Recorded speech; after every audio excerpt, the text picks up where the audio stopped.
Untuk nomor 9, di sini ada barisan aritmatik A1, A2, A3 yang semua sukunya bilangan bulat memiliki beda min 3. Apakah A2025 genap? Nah, ini kan nggak mungkin ya teman-teman ya. Kita suruh nyari sampai A2025. Jadi ini kita harus tahu polanya. Nah, karena ini A1-nya tidak diketahui mulai dari berapa, kalian bisa misalin bebas ya. Ini ilustrasi aja. Yang paling gampang misalkan kita mulai dari 10, berarti kurangi 3, 7, kurangi 3 lagi 4, dan seterusnya ya. Intinya ini bisa bergerak dari positif ke negatif karena bilangan bulat ya. Ini ilustrasi aja ya, 10 dimulainya. Oke, apakah A2025 itu genap? Nah, ini kan kita nggak tahu ya, bisa mulainya dari negatif atau positif. Jadi nanti A2025 itu juga bisa jadi genap atau ganjil gitu ya. Ini jadi bisa dimulai juga dari genap maupun ganjil, sehingga nanti A2025 itu juga bisa jadi genap atau ganjil. Nah, ini pertanyaannya, apakah A2025 itu genap? Nah, sekarang pernyataan 1, ini A1 ditambah A2 ganjil. Perlu kalian ketahui, yang menghasilkan ganjil ya, yang menghasilkan ganjil itu pasti genap ditambah ganjil, atau sebaliknya ganjil ditambah genap. Nah, gini ya. Oke, sehingga pernyataan 1 itu kan juga bisa dua arti. Kalau A1-nya genap, A2-nya ganjil ditambah ganjil, atau sebaliknya ya. Jadi patokannya di sini, ganjil itu bisa dihasilkan dengan cara genap tambah ganjil atau ganjil tambah genap gitu ya teman-teman ya. Jadi ini ada dua arti, bisa ganjil genap, bisa genap ganjil ya. Genap tambah ganjil atau ganjil tambah genap ya.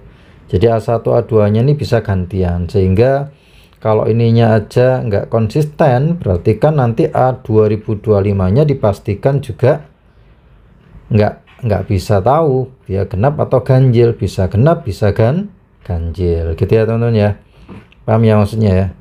Kemudian berarti ini tidak bisa menjawab karena bisa jawab ganjil atau genap. Kemudian kalau yang pernyataan 2 ini sama saja ya, A2 plus A3, kita kan nggak tahu A2 nya dimulai dari berapa, A3 nya berapa. Kalau ditambah hasilnya ganjil berarti juga sama, kemungkinannya bisa genap tambah ganjil atau ganjil tambah genap. Nah, berarti A2025 nya juga nggak bisa ditentukan masihan.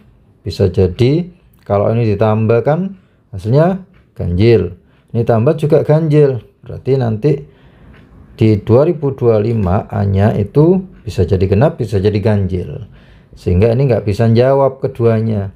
Nah, bagaimana kalau digabungin? Kalau digabungin teman-teman, misal nih genap ganjil, berarti kan kita pilih A2 nya itu juga yang ganjil ya. Berarti kan nanti ini juga kalau digabungin dia juga akan menghasilkan genap ganjil genap ya, ganjil genap. Nah, gitu ya. Atau ganjil genap ganjil. Nah, sehingga artinya apa? Tidak bisa ditentukan juga ya. Jadi kalau A2 nya ini harus sama-sama genap atau sama-sama ganjil, maka masih ada dua kemungkinan. Jadi ujung-ujungnya adalah ya ini, genap ganjil, nggak tahu, nanti bisa genap, atau ganjil genap jadinya ganjil. Jadi kalau digabungin juga nggak bisa, sehingga jawabannya apa? Jelas yang E ya, keduanya tidak cukup untuk menjawab pertanyaan. Paham ya teman-teman ya? Ini saya pelan-pelan. Oke, kemudian yang nomor 10, fungsi f dengan variabel real x memenuhi ini untuk x kurang dari sama dengan 4. Di antara pilihan berikut nilai f di x3. Nah ini ya, x-nya suruh ganti 3. Yang tidak mungkin adalah titik-titik. Kita substitusi aja ke sini ya. Kita substitusi, berarti kan muncul 3 pangkat 3 min 1 kurang dari F3 gitu ya. Kita langsung ganti di sini F3 kurang dari 3 kali 3 kuadrat plus 1. Ini 9, ini F3. Ini 9 kali 3 27 tambah 1 28, sehingga nilai dari F3 itu antara 9 sampai 28. Nah, kita suruh nyari nih yang tidak mungkin. Berarti yang enggak ada di dalam sini ya. Yang tidak mungkin berarti yang enggak ada di dalam sini. Oke. Yang enggak ada di dalam sini yang mana? 7 enggak ada, 12 ada ya. 9 enggak ada, sehingga jawabannya adalah 1 dan 3 itu B gitu ya. Oke, kita coba lanjut nomor 11. 9 bilangan yaitu 2, 4, 8, 3, 6, 5, 7, 8, 4 diurutkan dari yang terbesar hingga terkecil jika U dan T berturut-turut mempresentasikan bilangan posisi ketiga dan ke-8 setelah diurutkan ya. Ingat mengurutkannya dari besar hingga kecil teman-teman. Jadi kalau kita tulis diurutkannya itu kan paling besar 8 ya. 8, 8, kemudian 7, 6, 5, 4-nya 2 kali, kemudian 3, kemudian 2. Nah, urutan ketiga, posisi ketiga itu kan ini 7, posisi ke-8 1, 2, 3, 4, 5, 6, 7, 8, 3 ya. Oke, berarti ini adalah U-nya, ini adalah T-nya. Nah, pertanyaannya di sini berarti 2 kali U, 2 kali 7 tinggal dikurangi T, T-nya 3 ya. 14 kurangi 3 itu 11 ya. Sehingga jawabannya yang D. Baik, selanjutnya untuk nomor 12. Di sini ada suatu limas dengan volume 30 dengan alas daerah segitiga KLM. Koordinat titik-titik sudutnya sudah diketahui. Jarak titik M dan sisi KL. Nah, kalian harus tahu ya konsep jarak titik ke garis itu harus tegak lurus teman-teman ya.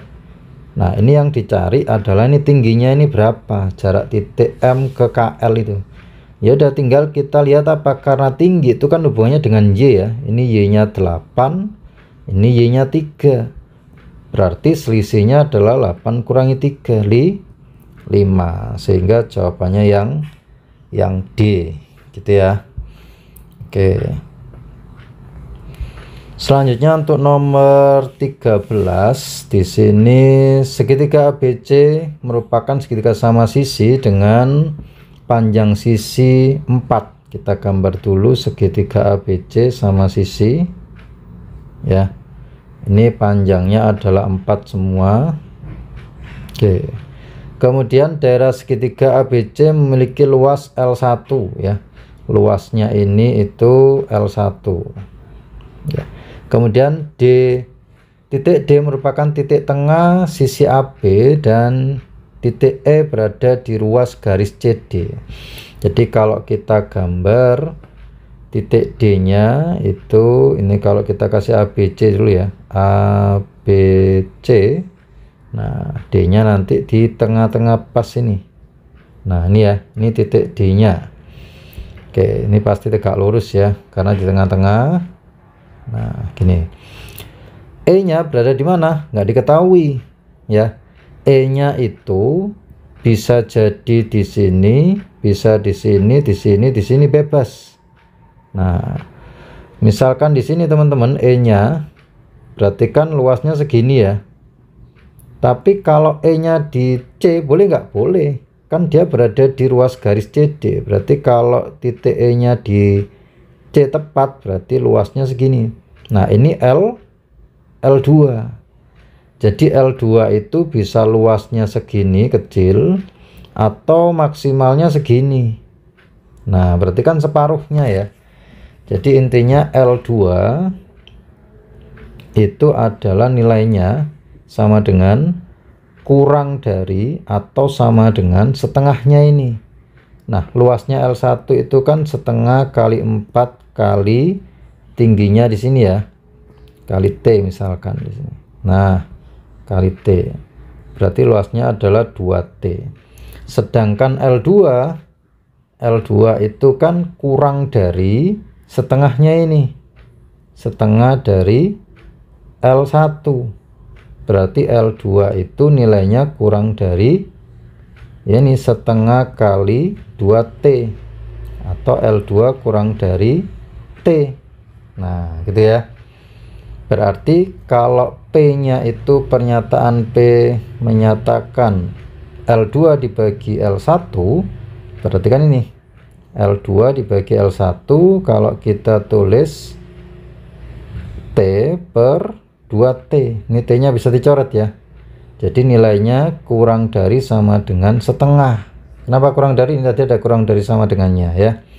Nah kurang dari sama dengan setengah kalau dibandingkan dengan Q-nya itu sepertiga. Nah ini kan kurang dari sama dengan setengah itu bisa setengah, bisa sepertiga, bisa 0, sehingga ada di kanan, tengah, atau kirinya sepertiga. Berarti artinya apa? Tidak bisa ditentukan. P-nya bisa lebih besar daripada Q, bisa sama dengan Q, bisa kurang dari Q, gitu ya. Sehingga jawabannya yang D. Oke teman-teman, itu dulu. Sampai jumpa di pembahasan selanjutnya. Bye.